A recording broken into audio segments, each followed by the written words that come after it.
Hi everyone, I am advocate सपना कौशिक और आज हम बात करने वाले हैं कि अगर आपको ऐसा लगता है कि आपके हस्बैंड या वाइफ आपसे झूठ बोल रहे हैं, आपको धोखा दे रहे हैं, आपको चीट कर रहे हैं, तो आप ऐसे केसेस में क्या कर सकते हैं, कैसे एविडेंस कलेक्ट कर सकते हैं और अपना केस कैसे प्रूव कर सकते हैं, आज हम उसको डिस्कस करेंगे। लेकिन उससे पहले एक और इम्पॉर्टेंट बात कि अगर आपने हमारा यूट्यूब चैनल अभी तक सब्सक्राइब नहीं किया तो प्लीज़ चैनल को सब्सक्राइब कीजिए ताकि हम आपको ऐसे ही लीगल अपडेट्स दे सकें। अक्सर लोगों का सवाल हमारे पास मैट्रिमोनियल केसेस में ये आता है कि हमारे हस्बैंड या वाइफ हमसे झूठ बोलते हैं, उनका किसी और के साथ एक्स्ट्रा मैरिटल अफेयर है, हमारे साथ मेंटल क्रुएलिटी हो रही है, तो क्या हम उनके ऊपर कोई केस दर्ज करवा सकते हैं, हम कैसे एविडेंस कलेक्ट कर सकते हैं, हम कैसे प्रूव कर सकते हैं, क्या हम उनकी फ़ोन कॉल्स को रिकॉर्ड कर सकते हैं, क्या हम उनके पीछे कोई प्राइवेट डिटेक्टिव लगा सकते हैं यानी कि जासूस लगा सकते हैं एविडेंस कलेक्ट करने के लिए। ऐसे सवाल अक्सर आज हमारे सामने आते हैं, तो आज हम उसी को डिस्कस करने वाले हैं। सबसे पहली बात तो ये कि क्या एक्स्ट्रा मैरिटल अफेयर होना कोई ऑफेंस है। सेक्शन 497 में पहले ये एडल्ट्री का एक ऑफेंस आता था जिसमें लोग अक्सर कंप्लेन करते थे, लेकिन यहाँ याद रखने वाली बात ये है कि इसमें ना तो हस्बैंड को कोई पनिशमेंट मिलती थी ना वाइफ को कोई पनिशमेंट मिलती थी। सेक्शन 497 ये कहता था कि अगर कोई भी व्यक्ति किसी शादीशुदा महिला के साथ अवैध संबंध रखता है ये जानते हुए कि वो किसी और की पत्नी है और उस के पति की मर्जी के बिना वो उसके साथ संबंध स्थापित करता है तो उस व्यक्ति को 5 साल तक की सजा हो सकती थी। तो यहाँ पर ये इंपॉर्टेंट है कि महिला के खिलाफ तो कोई एक्शन नहीं होगा, लेकिन महिला के उस व्यक्ति के साथ जिसके साथ अवैध संबंध है उस व्यक्ति को 5 साल की सजा हो सकती थी ना। तो और पति का अगर किसी के साथ अफेयर है तो वहां पर भी 497 नहीं लगता था, तो इसको डिक्रिमिनलाइज कर दिया गया। अब इस ग्राउंड पर कि किसी भी महिला का या किसी का भी शादी के बाहर कोई अफेयर है तो इस ग्राउंड पर उसको कोई सजा नहीं होती, लेकिन आपका इस ग्राउंड पर डिवोर्स हो सकता है। तो अब सबसे बड़ी बात कि लोग ये पूछते हैं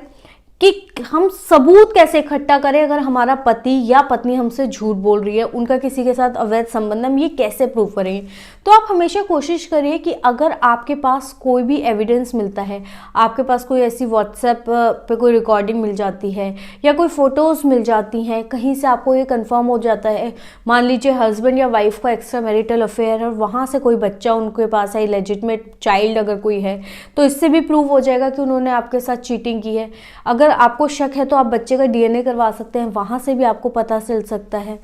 आपके पास कोई भी व्हाट्सएप चैट, कोई ईमेल, कोई कॉल रिकॉर्डिंग अगर है जो कि जेन्युइनली है, ऐसा नहीं है कि आप छुप के करेंगे। अगर आप छुप के करते हैं तो वो उस व्यक्ति की फंडामेंटल राइट जो कि अंडर आर्टिकल 21 में दिया गया है वो उसका वायलेशन हो जाता है, वो कोर्ट में एडमिसिबल नहीं होता। तो जो भी ईमेल, व्हाट्सएप वगैरह आपकी पोजीशन में है, मान लीजिए आपके फ़ोन के थ्रू उनकी कोई बात हुई है, वो आपने रिकॉर्ड कर रखी है, या आपको कोई फोटोग्राफ्स मिल जाती हैं, तो इस तरीके से आप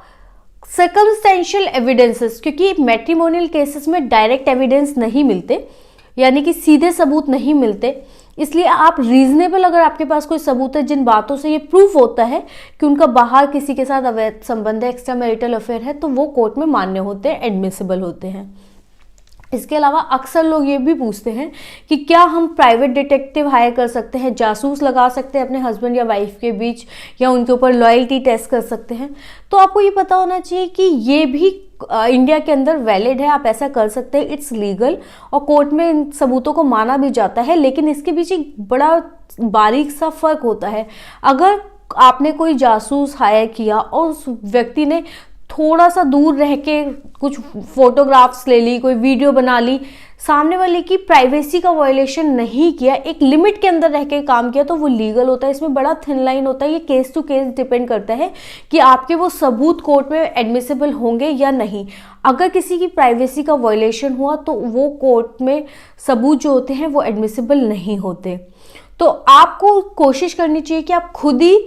सबूत ज़्यादा से ज़्यादा इकट्ठे करें। अगर आपके हस्बैंड या वाइफ ये एडमिट कर लेते हैं, कन्फेस कर लेते हैं कि हाँ भाई उनका एक्स्ट्रा मैरिटल अफेयर चल रहा है, या आपके पास कोई फोटोग्राफ्स आ गई या कुछ इस तरीके से, तो आप सर्कमस्टेंशियल एविडेंस के बेसिस पर अपना केस कोर्ट में प्रूफ कर सकते हैं।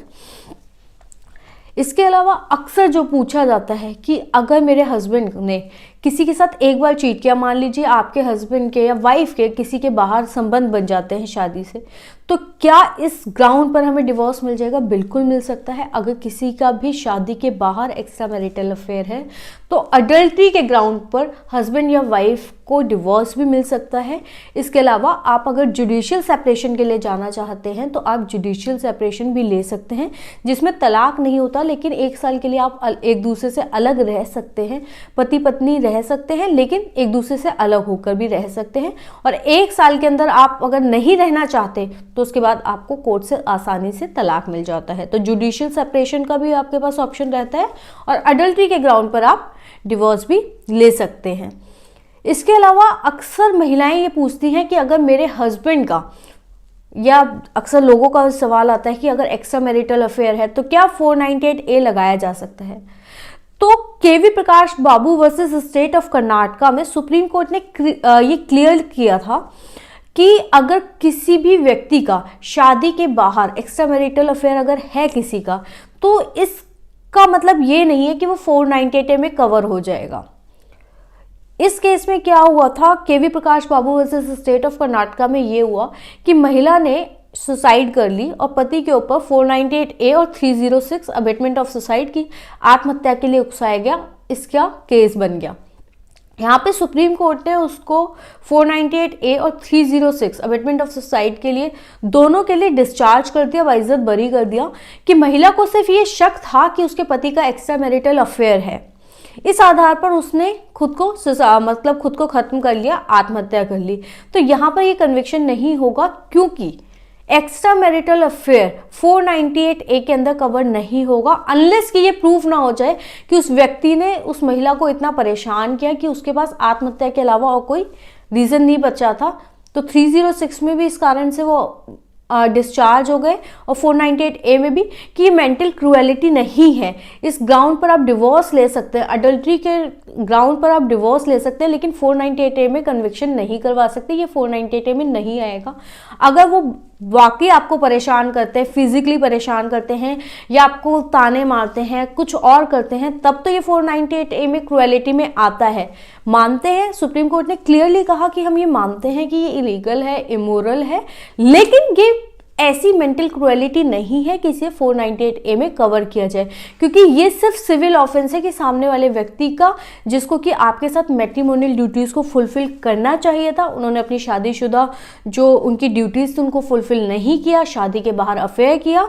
तो इस ग्राउंड पर आपको तलाक तो मिल जाएगा, लेकिन ये 498A के अंदर कवर नहीं होगा और सामने वाले व्यक्ति को इसके अंदर कन्विक्शन नहीं होगा। ये कहते हुए उन्होंने केवी प्रकाश बाबू को 498A और 306 दोनों से डिस्चार्ज कर दिया, बाइज्जत बरी कर दिया, क्योंकि 498A के अंदर मेंटल क्रूएलिटी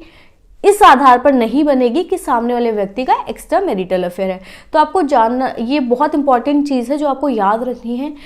कि अडल्ट्री के ग्राउंड पर हस्बैंड या वाइफ दोनों में से किसी को भी डिवोर्स मिल सकता है, बशर्ते आपके पास ये एविडेंस हो। और एविडेंस अगर आपके पास रीजनेबल एविडेंस है, सर्कमस्टेंशियल एविडेंस, कि सिर्फ आप हालातों के आधार पर ये साबित कर देते हैं कि भाई सामने वाली पार्टी का अफेयर चल रहा है, तो आपको डिवोर्स मिल जाएगा। क्योंकि यहाँ पर डायरेक्ट एविडेंस कलेक्ट करना बहुत मुश्किल होता है, इसलिए अगर आपके पास